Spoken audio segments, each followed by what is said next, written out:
and you're taking time out of your busy schedules to visit us, so it is very much appreciative. This will be our first of 2 meetings today. Today we are going to focus on the report for the West Bank and Vicinity, the West Bank Hurricane Levee System. Tonight we'll focus on the East Bank, the LPV is what we call Lake Pontchartrain and Vicinity Levee District. So first and foremost, just a little format. We are just in the beginning of the kickoff, and typically as most of our projects, when we start a study, when we start looking into a project, the first thing we want to do is go out and get feedback from the residents, from the stakeholders, for anybody interested in the project. That'll help us define and make sure we are going to get to where we need to go. And so that is our overall intent. We want most of this meeting to be spent with you having the ability to have one-on-one conversations with our project managers, with our planners as well.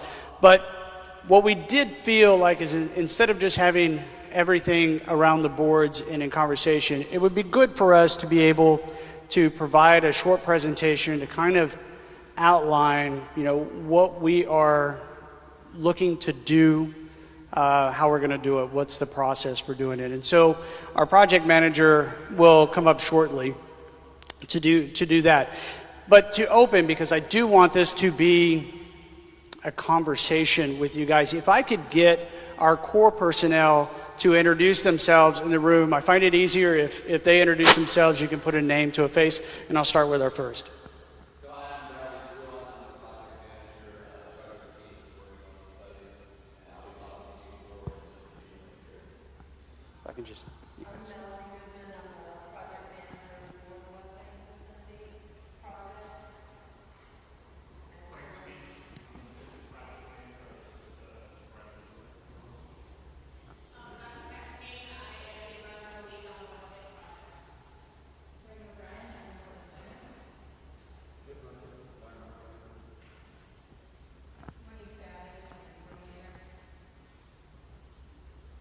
And I think that's everyone, but Nick, introduce yourself. Nick Calley is with us. He is representing the Flood Protection Authority of West. He is one of our partners and a very good partner for us. And I'll be mentioning him shortly. Also, before I turn the floor over to Brad, I also want to kind of go into a little bit of why we're here and why we're not here. I know there's been a lot of confusion as to what this study, this evaluation will do, what we're looking at, and I think it's worth kind of just pointing out in front. So first, we are not here because we have concerns for the levee system. The levee system, the hurricane and storm damage risk reduction system in New Orleans, is the best system in the country. It will perform as designed. As we continue to do the work such as armoring, and the levee districts are doing levee lifts, that system is getting stronger. So we do not have concerns that the levee system will not perform as designed today, tomorrow, and with long-term maintenance and care, it will perform as designed for the foreseeable future. So that's not a concern, that's not why we're here. We're also not here because we've just discovered that levee lifts or some type of work on the levees is required. We've always known this. When you build a levee system, especially a levee system in South Louisiana, you are constantly faced with the impacts of settlement. You also have subsidence, and then you have sea level rise. And to kind of impact that levee, and particularly in this discussion, levee elevations themselves. The way that you kind of address that is you come back in and you do some measures such as levee lifts. And we are at the place, the levee system, the hurricane system itself in New Orleans is a new system. We are still working on it.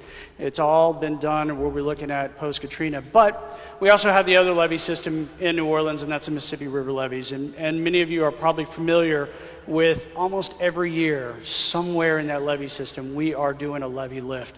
And that is our way of saying we are adding dirt to the top of it to counteract that subsidence, that sea level rise, that settlement. So it is a known component of having levee systems in South Louisiana, and we considered it into the design and the construction of the system, that these effects will happen. So we are not here because we're just now discovering that these levies will ultimately have to be lifted at some point. So if I know that the system is good, the system will defend as it's designed to do, and we've always known that we would have to do long-term maintenance and upkeep of this system. It's not a system you can build and walk away from. What is it that we don't know? Why are we here? And what we don't know is who pays for it. When we were authorized to build the system, the hurricane system in New Orleans post-Katrina, Congress authorized us to construct it to the elevations for the design. What they did not do is they did not authorize us to come back in later to address the impacts of subsidence, sea level rise, and settlement. In the meantime, the levee districts have taken that direction, and they have gone out and they have started doing levee lifts, and they have levee lifts underway right now.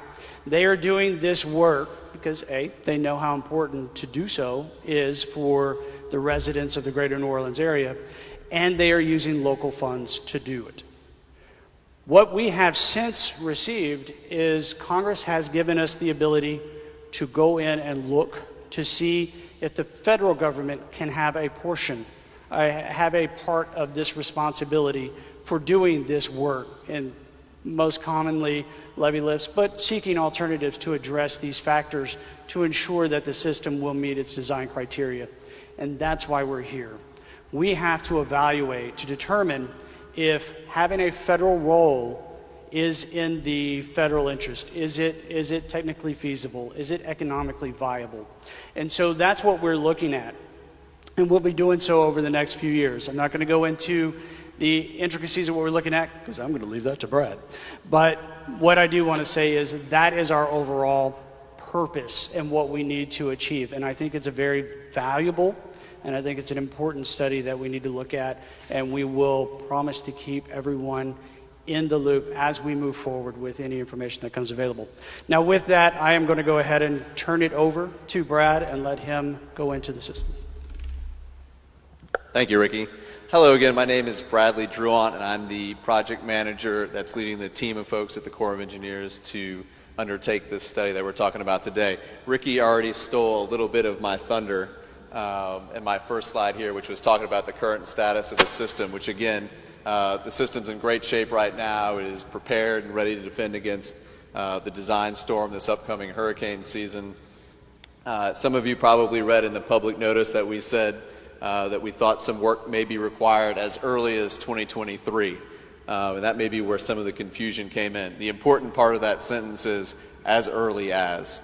The last time there was an analysis done to look at when additional work might be required, that was the date that we had. But it preceded all of the work that Ricky talked about that the Flood Protection Authority on the East and West Bank have both been doing, raising levees in the meantime. Generally speaking, whenever you do a levee lift, you're extending the performance period of that levee from 5 to 10 years. So we don't have a specific new date in mind, but we've been trying to be transparent. Right now we're at the very start of this study. We're looking at the existing data that we have. And that existing data that we had that 2023 date. So we said as early as 2023, knowing that it will be beyond that, but we don't have a specific date to talk about besides that. So that's the current status of the system. Today's meeting purpose, as Ricky discussed, is we're here to share a little bit of general information with you regarding what we're going to be looking at in this study. And the other goal of this meeting is we're supposed to try and gather some information. We want to know what y'all want us to consider when we're looking at alternatives to make sure we don't overlook something that might make sense. To gather information about what you value, what's important to you, so we can consider that when we're making our determinations and looking at those alternatives. So, like I said, we want to get your input on any significant issues and impacts that need to be addressed in the EIS. Just going from past work that we've done on the HISTRA system, we know traffic is an important concern. But there may be others that we don't normally consider or haven't considered in the past that you'd like us to think about, and we want you to think about those and share those with us. We have comment cards, by the way, that are going to be available for you to write all this down, and some other ways for you to reach out to us too if you think of something later. The other thing we want to get your input on is potential project features alternatives. Obviously, we're going to look at levee lists. That's going to be one of the things that we are going to consider, but we also want input from y'all on what you might want us to look at. Data sources, we're already working with the state of Louisiana and some other partners that you'll see on the next slide, gathering information both on the levees and endangered species, other environmental considerations that we may need to take under advisement when we're looking at this study. But you might know something that we haven't considered, and if you think you do, please share that with us. And we also want you to share with us if there's something that you don't think we should take into consideration when we're coming up with this study and looking at alternatives. This meeting itself is part of the development of the environmental impact statement that's likely to be required for whatever alternative is selected ultimately. And part of that process is we have to reach out to y'all early and get this input that we're seeking today before we get into the study and start looking at alternatives to make sure that y'all have an opportunity to provide input in what we're doing. And you may see this term general reevaluation report. That's just a fancy way of saying a study for something that exists already. The West Bank and Vicinity project's already been constructed. We're doing this reevaluation report to determine, as Ricky said, if there's a federal interest in cost sharing in the work that would be required going into the future to sustain that level of risk reduction that's already being provided, or potentially some other level if it's justified. So just real quick, our local sponsor for this study is the Coastal Protection and Restoration Authority. It's part of the state of Louisiana. We signed an agreement with them in October of last year, and we've been communicating with them, and they've been participating with us, sharing information from the Coastal Master Plan that the state puts together, and making sure we stay consistent with that Coastal Master Plan. We've also been working with the local resource, or the state resource agencies and federal resource agencies, such as EPA, U.S. Fish and Wildlife Service, DEQ of Louisiana. We're reaching out to all of those stakeholders that are going to have information that we're going to incorporate into this study. Just a quick overview real quick for anybody that isn't familiar with the geography of the West Bank and Vicinity project. It starts on the west end of Davis Pond and goes to the east, tying in back into the Mississippi River Levee in Oakville. And it's generally, you can see the purple area on the screen, that's the study area that we're looking at. It's the alignment for the West Bank and Vicinity Hurricane Project in the areas that are protected by it presently.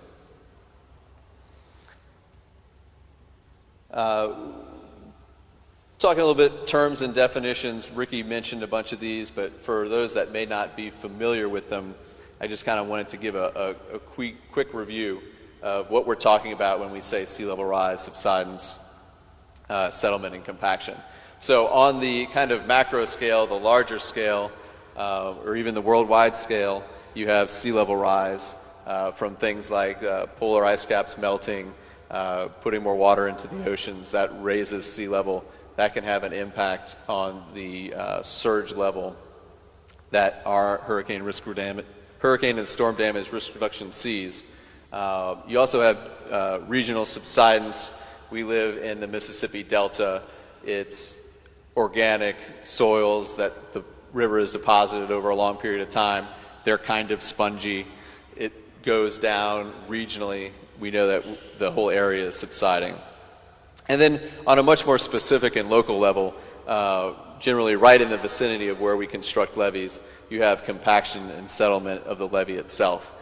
And that's because you're taking all this material, dirt and embankment, and piling it on top of an area of weak soils, so that that soil that's underneath the levee over time in that smaller area pushes down, squeezes out water, and so the levee will decrease in height. And so it's the combination of these things that are really why future levee lifts are required. Over time, to sustain the same level of risk reduction, the height that the levee needs to be at continues to go up because of sea level rise and subsidence. And also the levee itself is decreasing in height a little bit because of compaction and settlement. So those two reasons together are why future levee lifts are required. Talk a little bit about future levy lists. Ricky told you one of the reasons that we didn't build a levy all at once is because the congressional authority that we got in 2006 from Congress only allowed us to build the levees to the height that they were required to be at to provide the 1% level of risk reduction at the time of construction. So we built those levees to what they needed to be at now, plus generally about 1 to 2 feet of overbuild, because you're not going to build something and then the very next day have it be below what you wanted it to be. But there were limits to how high we could build them because of that congressional authority. The other reason that you use levy lists when you're building levees is a little bit more practical. And again, it goes back to the soils in the area and what makes sense to do. So what we've got right here on the screen is 2 potential cross sections for the same levee. The top one is what the levee looks like if you build it in lifts over time. And you can see the green is kind of the base levee, the purple is the first lift, and the kind of bluish color on the top is a subsequent lift after that one. The bottom is what that same levee to the same height would have to be at in 50 years if you built it all at once. And what you can see is the berms associated with that levee are much wider than a levee that you build over time. And there's a couple of reasons for that. One is the weak soils. If you try to go to the height that you need to be at in 50 years all at once, you have to build to the height you want to be at 50 years, plus you have to build higher than that because you know over those 50 years you're going to have settlement and sea level rise. And the weak soils that that levee sits on mean if I just put all this weight right here, it would just push out all the material on either side, and the levee wouldn't be able to stand there without these large berms. So if you have larger berms, that's a couple of practical issues to have. That means you need more property, and a lot of these levees back up to commercial interests and people's residences. And if you were to do that, you would potentially have to relocate people, which we absolutely try to avoid. The other thing it means is because you need more dirt, that means you need to go get more dirt from somewhere. And that means you need to mitigate more environmental impacts. You have more traffic on the roads from more pickup trucks to carry more of that dirt from wherever you got it to those levees. And so that also has impacts on the cost. So traditionally in Southeast Louisiana, we have always built levees and lifts because it makes more sense from a practical standpoint in minimizing impacts to the community, from an economic standpoint and the costs associated with it, and also from an environmental standpoint and making sure that we minimize our impacts to the environment. And again, those lifts are what counteract sea level rise, settlement, consolidation, and subsidence. So the study itself, we've talked a little bit about the authority a couple times. Congress granted us the authority to do this study and look at whether or not there's a federal interest in cost sharing this effort to sustain the system over time in 2014. But whenever Congress wants us to do something, it requires 2 things. They have to give us authority and they have to give us money. So we got the authority in 2014 to look at measures that would address consolidation, settlement, subsidence, sea level rise, and new datum. And new datum is just a way of saying how we measure the elevations on the surface of the earth. We get better at that over time, and so that can change a little bit. To restore certainly federally authorized projects, which is the West Bank and Vicinity Project and the Lake Pontchartrain and Vicinity Project, assuming that the Secretary determines that they are technically feasible, environmentally acceptable, and economically justified. So those are the 3 major things that we're trying to achieve with this study, is to find an alternative that allows us to sustain the level of risk reduction or potentially something else other than just the 1% that is technically feasible, environmentally friendly, and economically justified. If we meet those 3 criteria, then the language that Congress gave us in 2014 grants us the authority to do additional work to sustain the 1% level of risk reduction. We still have to get money, but we would have the authority. I should also mention that they put a sunset on this authority. It ends in 2024, so they would also have to renew that potentially in the future. But we're starting the study now because in 2018 is when Congress actually gave us the money to begin. So that was the second part that we required to start this study. So the goals of the study itself is kind of threefold. But first, public safety is always number one for the Army Corps of Engineers. So the first objective of the study is to reduce the risk of loss of life. The second is to look at reducing economic impacts, which would be impacts from surge getting into businesses and residences and the cost to repair them. And then the third objective is to reduce environmental damages associated with the flooding of potentially plants, infrastructure, that kind of thing, or any other environmental impacts that flooding would cause. So those are kind of the three overarching goals that we're looking at as we start developing alternatives. The kind of general background of the study itself is the area is expected to gain about 6% population going towards 2030. And that means more individuals, more potential for risk of loss of life, potentially more structures, more houses, more residences. And when we go to do our economic analysis to meet that economically justified portion of the requirement of the study language that Congress gave us, we'll be weighing the benefits that we receive by protecting those residences, houses, lives, and commercial interests against the cost of doing whatever that alternative may be. So just to give you an idea, we did a rough estimate in 2010 of what it would cost to do future levee lifts. And the total for the East and West Bank was about $820 million. $430 million of that was for the West Bank in doing levee lifts over about 50 years. I think most people are probably familiar with the topography of the area, but we just include this slide in case there's anybody new that's just moved to New Orleans and maybe isn't as familiar. This one happens to be on the East Bank, but generally speaking, the high ground is by the river, and then there's a kind of a bowl as you leave the river. On the East Bank, it goes back up towards the lake. On the West Bank, it goes back up towards our levees and flood walls on the other side of the system, on the opposite side of the Mississippi River. And those flood walls are necessary because when we do get hurricane surge, for example, Katrina was up to 11 or 12 feet, and the typical ground elevation around New Orleans is at best sea level and usually a little bit lower. So that's why the hurricane storm damage and risk reduction system is necessary. So we talked about alternatives and measures that are going to be looked at as part of this study to continue providing that level of risk reduction for the city of New Orleans and the greater New Orleans area, including the West Bank. And there's really three categories of measures that we look at: structural, non-structural, and then nature-based. And this is where we start from. We know that a lot of these may not make a lot of sense, and those will get screened out relatively quickly. We won't spend a lot of time looking into them.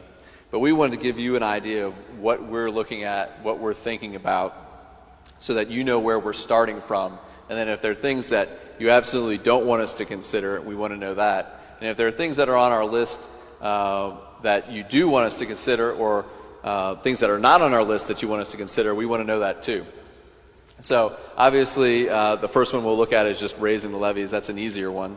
But we'll also look at things like maybe improvements to interior drainage, or maybe making some improvements to the flood walls. Does it make sense to flood-proof some critical infrastructure?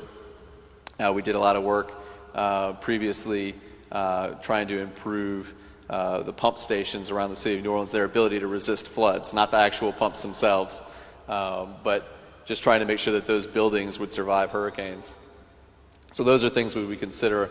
And then the other thing we look at is in non-structural risk communication. Obviously, we can always improve our communication with the public, getting people to evacuate when the public officials let you know that this is not a storm that you should stay in the city for. That's the best way to prevent risk of loss of life, if we can get people to evacuate and leave. And then nature-based is looking at things like marshes, that kind of thing that add friction as the surge is approaching the levees and flood walls, reducing wave heights and surge elevations. So this is kind of the broad outline of what we're looking at. And this is what we want you to keep in mind when you're thinking about what alternatives might we be overlooking that you could share with us that we could consider as we move forward.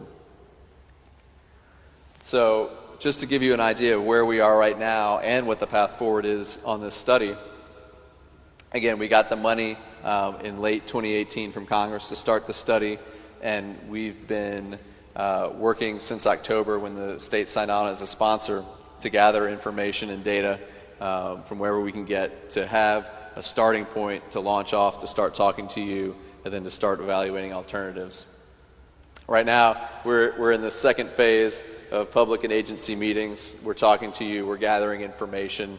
We want to know about your values and what's important to you for us to take under consideration when we're looking at those alternatives.